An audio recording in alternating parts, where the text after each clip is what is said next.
Selamat malam, Assalamualaikum warahmatullahi wabarakatuh. Kembali bersama saya Rian Irawan Haryadi di acara Podcast Slow. Kali ini di episode keempat, saya akan membawakan materi mengenai mengenal profesi programmer. Sebagaimana Anda tahu, saya adalah seorang programmer dari Indonesia dan sekaligus juga founder dari ahlicoding.com. Tapi saat ini saya sedang terkena musibah, saya sedang menderita penyakit tumor otak di kepala saya. Dan sebelum kita melanjutkan podcast ini, saya akan memberitahukan sebuah pengumuman mengenai diri saya. Saya meminta tolong kepada kawan-kawan sekalian.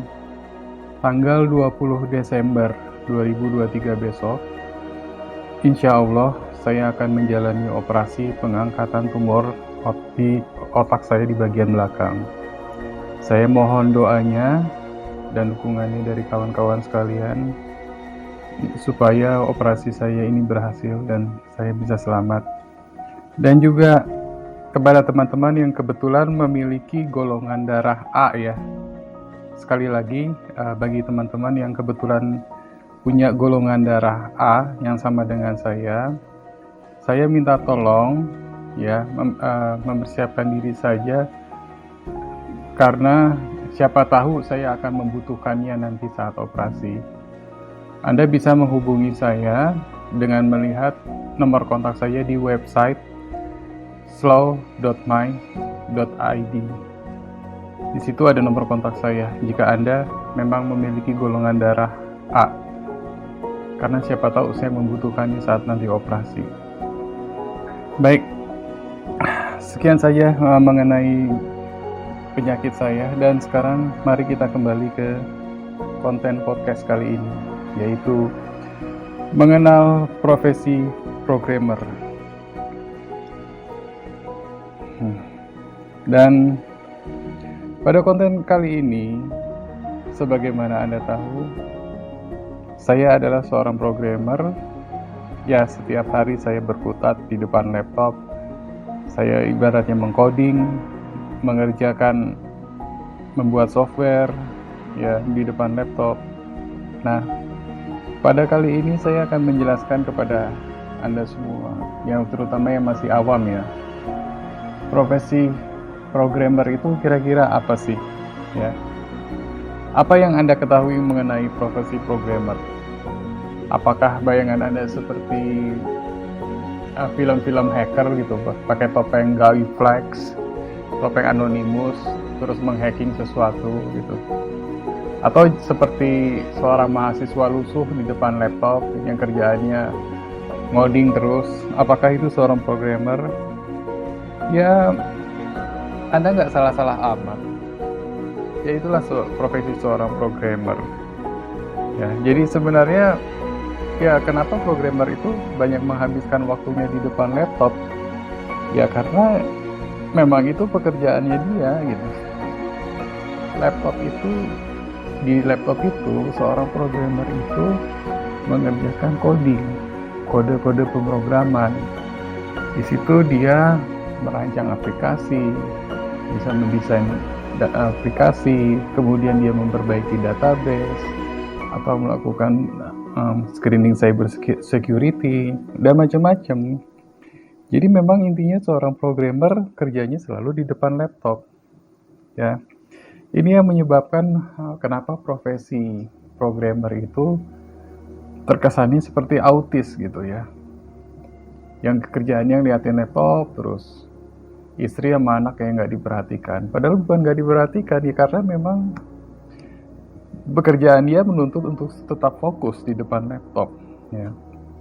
Bukan berarti tidak memperhatikan anak istri, saya tetap memperhatikan kok. Nah, cuman masalahnya ya memang dari 24 jam waktu programmer, sekitar 25 jam dihabiskan di depan laptop. Itulah programmer. Tapi ini juga yang menyebabkan profesi ini menjadi profesi yang sangat fleksibel ya. Kenapa fleksibel? Karena profesi programmer tuh bisa dikerjakan ya di mana saja gitu. Anda mengcoding itu ya asalkan ada laptop dan koneksi internet, Anda nggak perlu ke kantor, ya nggak? Anda tinggal buka laptop aja, Anda kerjakan di situ, Anda bisa melakukannya di restoran, di pantai, di rumah makan, dimanapun, yang penting ada koneksi internet, betul kan? Nah, itulah keuntungan dari profesi seorang programmer. Ya, mereka terbiasa bekerja remote. Ya, mereka bisa kerja di mana saja selama ada koneksi internet. Nah, itu pekerjaan yang kalau menurut saya itu pekerjaan ya masa depan lah. Jadi kita kerja tuh nggak perlu harus terikat di kantor ya. Yang penting kita kerja, kita bisa ngerjain codingan, bisa delivery tugas secara tepat waktu. Nah, menurut saya itu kenikmatan gitu, kita bisa kerja sambil jalan-jalan gitu. Saya pernah ngoding waktu itu lagi di liburan ke Bali ya, di pinggir pantai. Saya ya udah memprogram aja, bikin program di situ, kerjanya di pinggir pantai, di pantai Kute, tapi ya ngoding tetap. Itulah kenikmatan seorang programmer. Lalu nggak enaknya di mana jadi programmer? Ya nggak enaknya ya jelas, menjadi programmer itu sangat tidak mudah, butuh yang namanya ketekunan. Anda mengerjakan codingan, Anda harus belajar dulu dong codingan itu seperti apa. Anda harus belajar bahasa pemrograman, entah itu bahasa pemrograman PHP, C++, Java, Python, Node.js, dan macam-macam lainnya. Ya Anda setidaknya harus mau meluangkan waktu untuk belajar, untuk memperdalam ilmu itu. Nah, jadi sebenarnya profesi programmer itu ya profesi yang enak-enak susah gitu. Karena yang namanya ilmu pemrograman itu setiap 6 bulan sekali itu selalu ada updatean yang terbaru. Jadi mau nggak mau, setiap 6 bulan sekali Anda harus mengupdate ilmu Anda, menambah perbendaharaan ilmu programming Anda. Itulah gak enaknya jadi programmer, kita harus selalu belajar ya. Tapi di situ juga enaknya kalau kita jadi programmer, ada klien yang menggunakan jasa kita. Dia menggunakan jasa kita tahun ini, tapi karena teknologi terus berkembang, akhirnya 3 tahun kemudian pun dia harus balik lagi ke kita. Kenapa? Ya karena untuk memperbarui software yang dia punya, website yang dia punya, apa yang kita berikan sekarang 5 tahun lagi bisa jadi udah ketinggalan zaman. Artinya apa? Ya duit selalu ada terus kan. 5 tahun lagi klien kita pasti balik lagi ke kita karena dia harus memperbarui sistemnya. Nah, jadi kalau seseorang ingin jadi programmer, syaratnya apa sih? Syaratnya sebenarnya cuma ada 3 seseorang yang jadi programmer. Yang pertama, dia punya rasa ingin tahu. Ya, dia punya rasa ingin tahu, ingin mencoba terus, tidak pernah puas, mencoba membuat sesuatu yang baru, terus menerus ada rasa ingin tahu. Itu yang syarat utama seorang programmer. Modal utamanya adalah punya rasa ingin tahu. Yang kedua, seorang programmer itu harus memiliki ketekunan. Tekun. Yang namanya mengcoding, memprogram itu nggak akan selalu benar. Pasti ada errornya, pasti ada bugnya. Dan kalau misalnya ada error, ketemu bug gimana? Ya cari solusinya. Anda bisa googling, Anda bisa tanya ke forum kayak seperti Stack Overflow atau forum-forum Indonesia. Anda bertanya, coba terus. Yang penting kalau Anda gagal, Anda harus nggak boleh putus asa. Anda harus memiliki ketekunan untuk terus mencoba. Itulah modal kedua ya. Anda harus punya ketekunan. Nah, modal yang ketiga, ini adalah modal yang harus Anda miliki karena Anda sialnya Anda orang Indonesia. Anda bukan seseorang yang berasal dari negara yang berbahasa Inggris. Syarat modal ketiga menjadi programmer adalah bisa berbahasa Inggris secara aktif. Jadi bukan cuma bisa baca, bukan hanya bisa nulis, tapi Anda bukan hanya bisa nulis, bukan hanya bisa baca, tetapi Anda juga harus bisa berbicara. Kenapa ini penting? Karena ketika Anda berbicara dengan klien, Anda harus bisa berbicara dengan klien luar negeri. Anda harus bisa meeting dengan mereka. Dan itu artinya Anda harus berbahasa Inggris. Jadi pas 3 syarat ini Anda harus miliki jika ingin menjadi seorang programmer. Punya rasa ingin tahu, ulet, punya ketekunan, dan bisa bahasa Inggris. 3 syarat utama itu.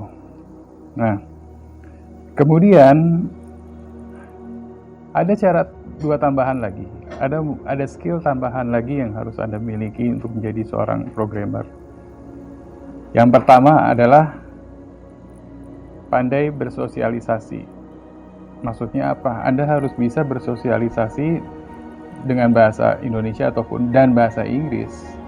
Anda harus bisa bertanya kepada rekan-rekan sesama programmer di dalam dan luar negeri. Anda harus bisa menjalin komunikasi. Kenapa? Karena seperti yang saya bilang, ilmu dalam bahasa pemrograman itu setiap 6 bulan itu selalu bertambah. Anda harus up to date dengan ilmu itu. Kalau Anda tidak ikutan, kalau Anda tidak bisa bersosialisasi, Anda bakal ketinggalan. Dan yang kedua, ini sangat penting. Skill yang sangat penting seorang programmer adalah tahu caranya mencari tahu. Apa itu tahu caranya mencari tahu? Ya, singkatnya Anda tahu caranya nge-googling. Misalnya ketika Anda mendapatkan masalah gitu ya, ada program yang stuck. Anda harus bisa mencari solusinya dengan googling why this error happen. Misalnya, ya pertanyaannya how to ya. Anda lagi nginstal sebuah program di Ubuntu misalnya. Ternyata Anda menemui error. Ya, bagaimana caranya Anda bertanya? Anda harus bisa nge-googling. Anda copy paste errornya. Why this error happen bla bla bla bla bla, nanti ditanya sendiri sama Anda tanyakan sendiri ke Google atau ChatGPT yang sekarang udah ada ChatGPT ya. Nah, itu 2 skill tambahan untuk menjadi seorang programmer. Nah, kemudian sekarang untuk pencapaian seorang programmer, kira-kira sampai sejauh mana sih batasan tertinggi ya seseorang atau ekspektasi karir tertinggi seseorang itu menjadi programmer maksimal ya? Sampai sejauh mana? Jawabannya adalah tidak terbatas. Loh, kenapa tidak terbatas? Karena dengan menjadi seorang programmer, Anda bisa belajar apapun, Anda bisa kuasai apapun, dan itu bisa membuat Anda melejit menjadi apapun. Saya bilang satu hal, Anda tahu Bill Gates? Bill Gates adalah seorang programmer dulunya, dan kemudian dia mendirikan Microsoft. Anda tahu Steve Jobs? Steve Jobs dulunya juga seorang programmer. Mark Zuckerberg, dia juga programmer. Ya, walaupun sedikit ya. Sergey Brin dan Larry Page, 2 pendiri Google, mereka dulunya programmer. Ya, kemudian yang mendirikan Paul Durov, pendiri Instagram, pendiri Telegram, dia juga programmer. Banyak orang sukses yang dulunya adalah programmer. Jadi kalau Anda bertanya seberapa besar potensi dari seorang programmer, jawabannya adalah tidak terbatas. Seorang programmer bisa menjadi apapun. Itu peluangnya menjadi seorang programmer. Anda di profesi lain mungkin tidak sampai sejauh ini. Anda jadi PNS paling apa sih, eselon 1, dirjen, that's all. Dan itu pun kemungkinannya sedikit, persaingannya banyak. Tapi menjadi programmer, peluangnya terbuka besar. Oke? Nah, jadi itu hal yang mengenai profesi seorang programmer ya. Nah, kemudian saya mau bicara lagi mengenai modal seorang programmer. Anda tahu, bicara soal modal ya. Modal maksudnya materi menjadi seorang programmer. Menjadi programmer adalah profesi yang murah tetapi sangat mahal. Apa artinya murah tapi sangat mahal? Ya murah karena untuk menjadi seorang programmer, ya untuk menjadi profesi seorang programmer, Anda nggak perlu sekolah ya formal yang tinggi-tinggi. Untuk menjadi dokter, Anda harus masuk ke fakultas kedokteran. Anda harus keluar sekitar 1 miliar lebih total untuk menjadi seorang dokter. Untuk menjadi pilot, Anda harus masuk sekolah pilot. Ratusan juta Anda keluar dan Anda harus bisa nerbangin pesawat. Tapi untuk menjadi seorang programmer, Anda hanya cukup punya laptop dan koneksi internet. Yang penting Anda mau belajar, iya kan? Cuman itu, Anda laptop dan koneksi internet itu cukup untuk menjadi seorang programmer. Tinggal Anda belajarnya mau apa tidak. Asal Anda tahu, dulu ketika saya mulai belajar jadi programmer, saya tuh mulai sebenarnya dalam waktu yang sudah telat. Saya sekitar 30 tahun baru menekuni dunia programmer. Tapi apa yang saya lakukan waktu itu? Saya bayar harganya. Saya kerja keras, saya belajar bahasa pemrograman. Dulu waktu saya pertama kali belajar pemrograman, hampir setiap malam saya tuh bangun jam 3 pagi. Serius, saya bangun jam 3 pagi cuman untuk belajar bahasa pemrograman. Saya buka-buka YouTube, saya lihat literatur, saya download e-booknya, saya pelajarin, saya ngulik programnya sedikit demi sedikit, saya buka Stack Overflow, saya buka W3 Schools dan website-website lainnya. Ya akhirnya alhamdulillah dalam waktu singkat, karena saya ya waktu itu sangat gigih gimana caranya saya bisa jadi programmer. Saya rela bangun jam 3 pagi setiap harinya. Akhirnya alhamdulillah, walaupun saya sedikit telat memulainya dari usia 30 tahun. Anda mungkin saat ini baru berusia 20 tahunan, atau mungkin belum SPP usia 20-an. Banyak programmer yang mulai dari usia belasan, dari usia remaja. Anda beruntung. Anda jauh lebih beruntung daripada saya. Anda memulainya sejak dini. Saya memulainya di usia 30 tahun. Coba lihat, Anda jauh lebih menang langkah daripada saya. Seharusnya nanti ketika Anda sudah seusia saya, sudah sejago apa Anda? Dalam usia belasan saja Anda sudah belajar pemrograman. Karena itu jangan sia-siakan jika Anda ingin menjadi seorang programmer. Ya. Anda tahu, banyak sekali anak-anak muda di Indonesia yang sangat terbantu ekonominya karena mereka menjadi seorang programmer. Dan itu tidak melihat gelar, tidak melihat sarjana atau tidak. Saya memiliki seorang anak buah ya di Jawa Tengah. Dia seorang programmer, dia jago, dan Anda tahu dia hanya punya ijazah SD. Dia hanya lulusan SD. Tapi kemudian dia belajar bahasa pemrograman, dia ikut bootcamp seperti ahli coding. Dia ikut bootcamp selama 2,5 tahun, kemudian dia jadi programmer, dan kemudian dia menekuni.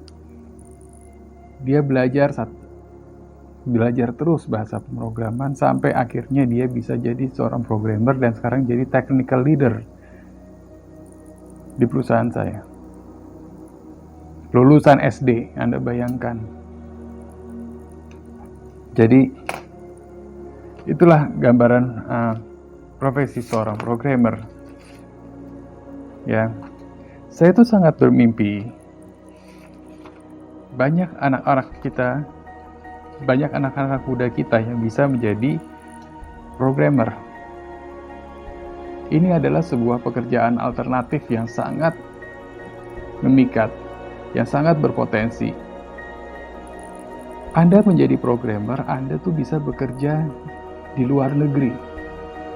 Baik Anda ke luar negeri ataupun Anda memakai pekerjaan sistem remote. Anda memakai sistem pekerjaan freelancer, ya seperti melihat di freelancer.com atau upwork.com atau toptal.com. Ya itu Anda bisa mencari kerja di luar negeri. Anda bisa punya klien dari luar negeri. Itu enaknya. Seperti yang saya bilang tadi, tapi modalnya harus bisa bahasa Inggris. Coba Anda bayangkan, kalau seandainya di negara kita, anak-anak muda banyak yang ingin jadi programmer. Mereka belajar ilmu IT, belajar ilmu pemrograman dari internet. Kemudian mereka akhirnya bisa mencari pekerjaan di luar negeri. Mereka dapetin uang dari luar negeri. Apakah kita tidak bisa tambah makmur dengan itu? Kita harus melihat salah satu negara yang mirip sekali dengan Indonesia, yang sudah berhasil dengan cara seperti ini. Sebuah negara yang nomor 1 di dalam dunia IT. Anda tahu negara mana? Amerika? Bukan. Rusia? Bukan juga. Cina? Bukan. Negara itu adalah India. Ya. India adalah negara IT nomor 1 di dunia saat ini. Dan India itu sama dengan kita, bukan? Ya secara struktur ekonomi, di sana juga banyak orang miskin, ketimpangannya besar. Yang kaya banget, yang miskin banyak banget. Kemudian negaranya juga kumuh, banyak korupsi, isu SARA. Cuman bedanya kalau di kita Islam, di sana Hindu. Tapi meskipun demikian, India tumbuh menjadi sebuah raksasa dalam dunia IT. Apa sebabnya? Ya karena mereka memiliki visi untuk maju. IT dan pemrograman dijadikan pecutan bagi mereka untuk keluar dari kemiskinan. Itu hebatnya orang-orang India. Apakah kita tidak punya impian yang sama? Orang India itu bermimpi suatu hari, anak-anak India walaupun miskin, mereka punya impian. Suatu hari nanti mereka akan kerja di Google, di Microsoft, di Silicon Valley di Amerika. Itu impian orang-orang India. Apakah orang-orang kita, anak-anak kita tidak punya impian yang sama? Punya. Tapi masalahnya anak-anak kita impiannya pengen jadi PNS. Kampret. Impiannya cuma sebatas jadi PNS. Kenapa? Supaya apa? Supaya hidupnya enak. Supaya hidupnya enak dan tenang. Nyaman. Kampret. Anda tahu, orang India itu bermimpi supaya bisa kerja di Microsoft, supaya bisa kerja di Google. Itu impian yang bagus menurut saya. Ya memangnya mudah kerja di Microsoft, kerja di Google? Kan enggak. Jadi ada yang salah dengan sistem impian anak-anak muda kita. Pengennya kok jadi PNS. Ini kesalahan fatal yang diturunkan secara turun-temurun dari bapak-bapak kita.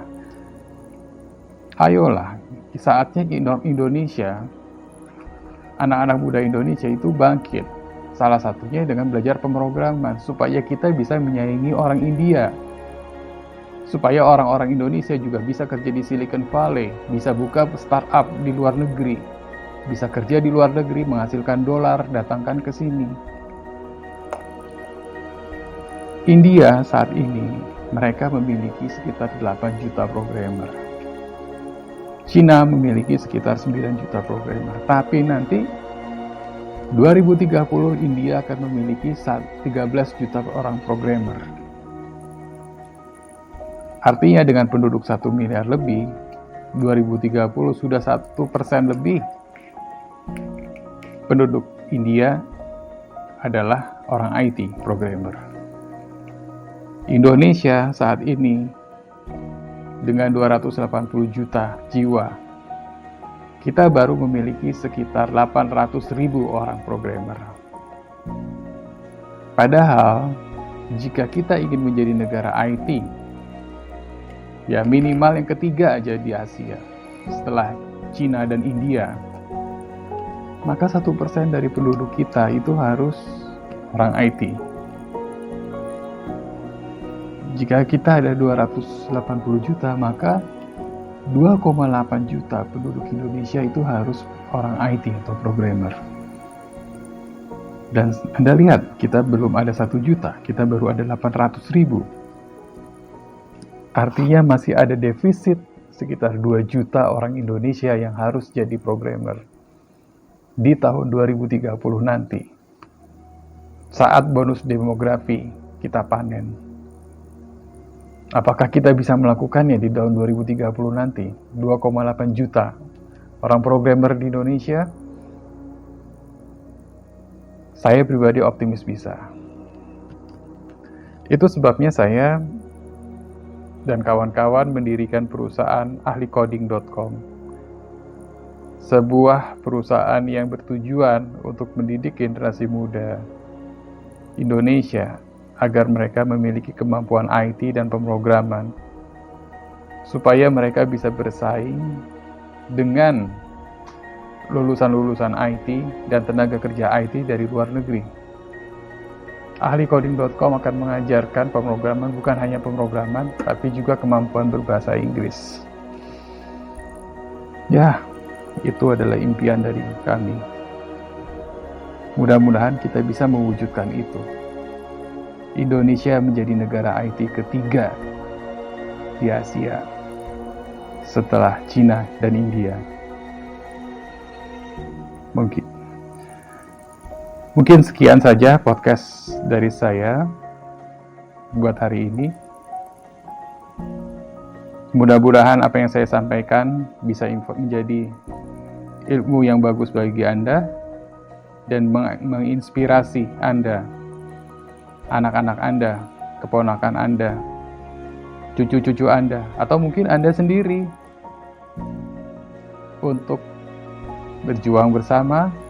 Dan jika Anda memang tertarik di dalam dunia IT dan pemrograman, Anda bisa belajar bersama kami, bersama ahlicoding.com. Dan sebelum saya akhirin podcast malam ini, saya memberitahukan lagi informasi yang tadi, bahwa tanggal 20 Desember 2023 nanti saya akan menjalani operasi pengangkatan tumor otak saya di Rumah Sakit PON, Pusat Otak Nasional di Jakarta.